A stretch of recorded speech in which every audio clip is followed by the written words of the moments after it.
မင်္ဂလာပါဒီနေ့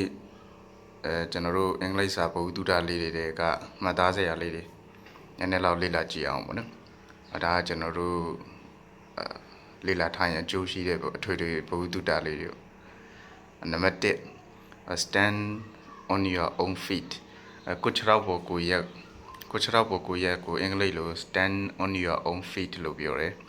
stand ဆိုတာရက်တာကိုပြောတာပေါ့နော်ဥပမာ stand up ဆိုရင်မတ်တက်ရက်လို့ပြောတာ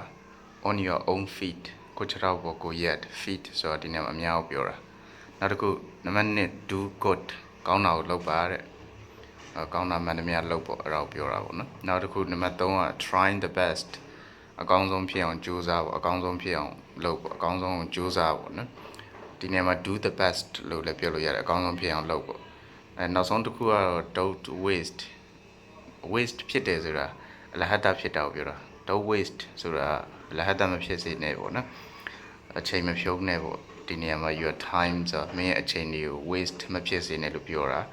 don't waste your time မင်းအချိန်တွေမဖြုံးနဲ့လို့ပြောတာဒီနေရာမှာ kill လို့လည်းပြောလို့ရတယ် kill kill ဆိုတာ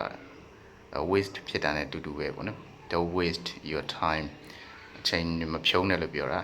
နံပါတ်1ကိုကြောင်းကိုခြေထောက်ပေါ်ကိုရက်ကိုအင်္ဂလိပ်လို stand on your own feet လို့ပြောတယ်